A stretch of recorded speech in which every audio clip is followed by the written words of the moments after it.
বাংলাদেশের ইতিহাসের পাতায় এমন কিছু নাম খোদাই হয়ে আছে যারা নিজেদের নির্মমতা আর অপরাধের কালো থাবায় সমাজকে কাঁপিয়ে তুলেছিল। চাঁদাবাজি, খুন, গুম, মাদক ব্যবসা থেকে শুরু করে জঙ্গি তৎপরতা, এমন কোনো অপরাধ নেই যা এদের অপকর্মের তালিকা থেকে বাদ যায়নি। এদের কেউ কেউ আইনের চোখে ধুলো দিয়ে দীর্ঘকাল আত্মগোপন করেছিল। কেউ ধরা পড়েছে, আবার কেউ পেয়েছে তার কৃতকর্মের ভয়াবহ পরিণতি। এই প্রতিবেদনে আমরা আলোচনা করব বাংলাদেশের তেমনই ১০ জন কুখ্যাত অপরাধীর গল্প, যারা একসময় দেশের শীর্ষ সন্ত্রাসী হিসেবে পরিচিত ছিল। কেউ কেউ এখনও আছে। তাদের উত্থান, অপকর্মের বিস্তৃতি এবং শেষ পরিণতি জানতে চ্যানেলটি সাবস্ক্রাইব করে পুরো ভিডিওটি দেখুন। ফয়সাল করিম দাউদ। আসন্ন জাতীয় সংসদ নির্বাচনে সম্ভাব্য স্বতন্ত্র প্রার্থী ও ইনকিলাব মঞ্চের আহ্বায়ক শরীফ ওসমান বিন হাদিকে গুলি করার ঘটনায় সন্দেহভাজন একজনকে শনাক্ত করেছে পুলিশ। বলা হচ্ছে ওই ব্যক্তির নাম ফয়সাল করিম মাসুদ ওরফে দাউদ খান। এই ব্যক্তিকে, তার পরিচয় কি তা নিয়ে কৌতূহল তৈরি হয়েছে। জানা গেছে তার পুরো নাম ফয়সাল করিম দাউদ খান। ওসমান হাদির প্রতিষ্ঠিত ইনকিলাব কালচারাল সেন্টার সহ বিভিন্ন জায়গায় তার সঙ্গে ফয়সাল করিমের সাম্প্রতিক সময়ের কিছু ছবি রয়েছে। পুলিশ কর্মকর্তারা জানিয়েছেন, ফয়সাল করিম নামের এই ব্যক্তি কার্যক্রম নিষিদ্ধ আওয়ামী লীগের ভ্রাতৃপ্রতিম সংগঠন ছাত্রলীগের রাজনীতির সঙ্গে জড়িত ছিলেন। ওসমান হাদিকে গুলির ঘটনায় নাম আসার পর ফয়সাল করিমের সঙ্গে আওয়ামী লীগ আমলে প্রেসিডেন্ট মোহাম্মদ আব্দুল হামিদ এবং ঢাকা মহানগর আওয়ামী লীগ ও ছাত্রলীগের কিছু নেতার ছবি ফেসবুকে প্রকাশিত হয়েছে।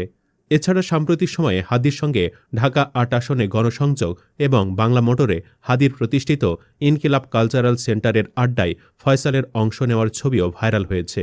অনেকে ধারণা করছেন ফয়সাল করিম ওসমান হাদিকে বেশ কিছুদিন ধরে অনুসরণ করছিলেন। জুলাই গণঅভ্যুত্থানের পর গত বছরের ২৮ অক্টোবর ঢাকার আদাবরের বাইতুল আমান হাউজিং সোসাইটি এলাকায় ব্রিটিশ কলাম্বিয়া স্কুলের ৪র্থ তলায় অফিসে অস্ত্রের মুখে ১৭ লাখ টাকা লুটের ঘটনা ঘটে।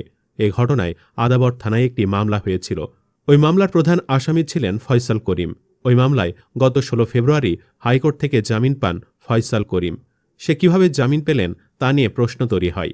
এ নিয়ে এখন সামাজিক যোগাযোগ মাধ্যমসহ বিভিন্ন জায়গায় আলোচনা চলছে। সুব্রত বাইন। বাংলাদেশের অন্যতম শীর্ষ সন্ত্রাসী সুব্রত বাইন, যিনি সম্প্রতি দেশে ফিরে আসার পর গ্রেফতার হন। কথিত 7 স্টার বাহিনীর প্রধান হিসেবে তিনি ঢাকার অপরাধ জগতে একচ্ছত্র প্রভাব বিস্তার করেছিলেন। পুলিশের খাতায় তার পুরো নাম ত্রিমাত্রী সুব্রত বাইন। দীর্ঘ সময় ধরে তিনি ভারতের কলকাতায় বসে ঢাকার অপরাধ জগৎ নিয়ন্ত্রণ করতেন। সড়ক ও জনপথের বড় বড় ঠিকাদারি কাজ ভাগাভাগি করা ছিল তার অন্যতম কৌশল। বরিশাল আগলঝড়া থানার জোবারপাড় গ্রামে তার পৈতৃক নিবাস।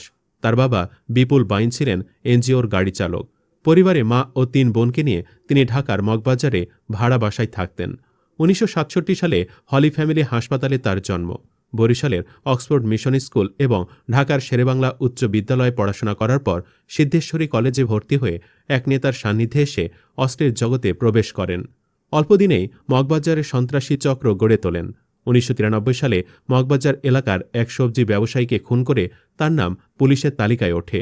এরপর মগবাজারে একটি বিশাল সেন্টার নির্মাণের সময় চাঁদাবাজি নিয়ে গোলাগুলি হয়, যা তাকে গণমাধ্যমে ব্যাপক পরিচিতি এনে দেয়।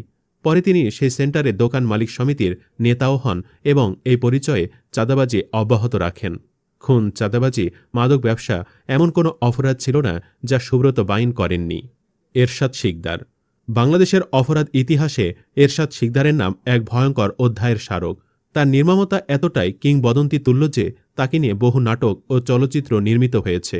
এরশাদ শিকদারের খুনের পদ্ধতি ছিল অত্যন্ত নৃশংস। বলা হয়ে থাকে, হত্যা নিশ্চিত না হওয়া পর্যন্ত সে তার শিকারের বুকের ওপর নৃত্য করত। রক্তের পিপাসা মেটানোর পর দুধ দিয়ে গোসল করা ছিল তার এক অদ্ভুত বর্বর অভ্যাস। অপহরণ, ধর্ষণ, হত্যা, নির্যাতন এমন কোনো জঘন্য অপরাধ ছিল না যা সে সংঘটিত করেনি। অবশেষে তার অপরাধের সাম্রাজ্যের অবসান ঘটে। ২০০০ সালের ৩০ এপ্রিল খুলনার অতিরিক্ত জেলা ও দায়রা জজ তাকে মৃত্যুদণ্ড প্রদান করেন।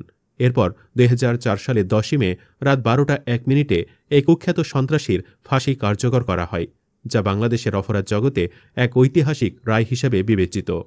বাংলা ভাই। সিদ্দিকুর রহমান, যিনি বাংলা ভাই এবং শাহ আব্দুর রহমান নামে পরিচিত ছিলেন, তিনি ছিলেন বাংলাদেশের আরেক ভয়ঙ্কর জঙ্গি নেতা। ১৯৯০ সালে মাত্র ২০ বছর বয়সে তিনি আফগানিস্তানে সশস্ত্র জিহাদে অংশ নিয়েছিলেন।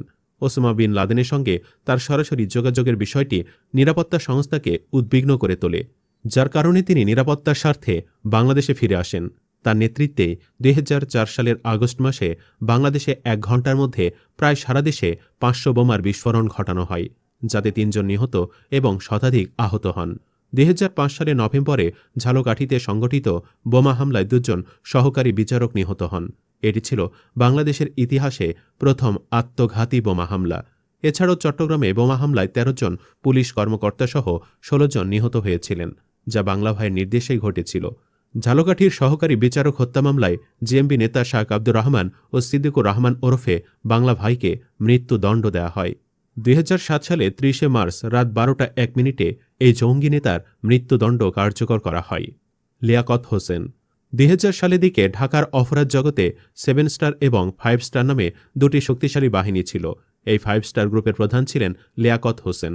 খুন, চাঁদাবাজি এবং বিভিন্ন প্রকার সন্ত্রাসী কর্মকাণ্ড ছিল তার নিত্যদিনের অভ্যাস। বলা হয়ে থাকে, বাংলাদেশে এমন কোনো অপরাধ ছিল না যা তার দ্বারা সংঘটিত হয়নি। তিনি আওয়ামী যুবলীগের কেন্দ্রীয় নেতা হিসেবেও পরিচিত ছিলেন, তবে তার রাজনৈতিক পরিচয় তাকে শেষ রক্ষা করতে পারেনি। 2008 সালের 25 নভেম্বর তাকে রাজধানী থেকে তুলে নিয়ে যাওয়া হয় এবং এরপর তার আর কোনো খোঁজ পাওয়া যায়নি। তার অন্তর্ধান রহস্য আজও উন্মোচিত হয়নি। মোল্লা মাসুদ ঢাকার অপরাধ জগতে মোল্লা মাসুদ ছিলেন এক কিংবদন্তি অপরাধী, যিনি কুখ্যাত সন্ত্রাসী সুব্রত বাহিনীর সহযোগী হিসেবে পরিচিত ছিলেন। মতিঝিল ও গোপীবাগে তার ত্রাসের রাজত্ব ছিল একসময়। দীর্ঘকাল তিনি ভারতের মাটিতে আত্মগোপন করেছিলেন, যেখানে তিনি আবু রাসেল ও মোহাম্মদ মাসুদ নামে বসবাস করতেন এবং এক ভারতীয় নাগরিককে বিয়ে করেছিলেন। সম্প্রতি সুব্রত বাহিনীর সাথে তাকেও গ্রেফতার করা হয়। বিএনপি নেতা কামাল মজুমদারের ভাগ্নে মামুন হত্যা, পুরান ঢাকার মুরগি মিলন হত্যাকাণ্ড, খিলগাঁওয়ের তিলপাড়ায় ট্রিপল মার্ডার এবং রাজধানীর বিভিন্ন স্থানে চাঁদাবাজির অসংখ্য অভিযোগ তার বিরুদ্ধে রয়েছে। পিচ্চি হান্নান ঢাকা শহরের এক সময়ের মাদক সম্রাট। লাখো মানুষের কাছে ছিলেন মূর্তিমান আতঙ্ক। বর্তমানে তার শেষ আশ্রয়স্থল একটি নাম ফলকহীন কবর। 2004 সালের 26 জুন র্যাবের ক্রসফায়ারে নিহত হওয়ার আগ পর্যন্ত তিনি ঢাকার আন্ডারওয়ার্ল্ডে দাপিয়ে বেরিয়েছেন। চাঁদপুরের ফরিদগঞ্জের এই ব্যক্তি 6ষ্ঠ শ্রেণী পর্যন্ত লেখাপড়া করার পর পিতার কাঁচামালের ব্যবসা সূত্রে ঢাকার কারওয়ান বাজারে আসেন। প্রাথমিক দিনগুলোতে পিতার ব্যবসায় দেখাশোনা করলেও ধীরে ধীরে তিনি ছোটখাটো চুরি, ছিনতাই থেকে শুরু করে ডাকাতি, অপহরণ, খুন এবং মাদক ব্যবসার মতো ভয়ঙ্কর অপরাধে জড়িয়ে পড়েন। জিশান একসময় রাজধানীর আতঙ্কের আরেকটি নাম ছিল জিশান। তার নাম শুনলেই রাজধানীবাসী আতঙ্কিত হয়ে উঠতেন। ঢাকার অভিজাত এলাকা গুলশান, বনানী, পল্টন, মগবাজার, মালিবাগ, ফকিরপুল এবং মতিঝিল এসব এলাকায় তার অবাধ বিচরণ ছিল। অভিজাত এলাকার ব্যবসা প্রতিষ্ঠান ও সরকারি অফিসগুলোতে তিনি নিয়মিত চাঁদা তুলতেন। সন্ত্রাস, চাঁদাবাজি, ক্যাসিনো ব্যবসা এবং মাদক ব্যবসা সব ধরনের অবৈধ কর্মকাণ্ডে তার সম্পৃক্ততা ছিল। জিশান একসময় ঢাকার এলাকাভিত্তিক সন্ত্রাসী বাহিনী গড়ে তুলেছিলেন। দিনের বেলায় তারা চাঁদা চেয়ে চিরকুট পাঠাত আর সঙ্গে পাঠাত কাফনের কাপড়, যা ছিল তার চাঁদাবাজির এক নিষ্ঠুর কৌশল। চাঁদা দিতে ব্যর্থ হলে এর পরিণতি ছিল ভয়াবহ, অনেককে প্রাণ দিতে হয়েছে। এছাড়া হালের ছোট সাজ্জাদ কিংবা ওসি প্রদীপকেও তালিকার বাহিরে রাখার উপায় নেই। বন্ধুরা, এসব সন্ত্রাসীরা কি নিজেরাই খুন খারাপি করে নাকি পেছনে অন্য লোকেরা করায়? জানাতে পারেন কমেন্টে। ধন্যবাদ।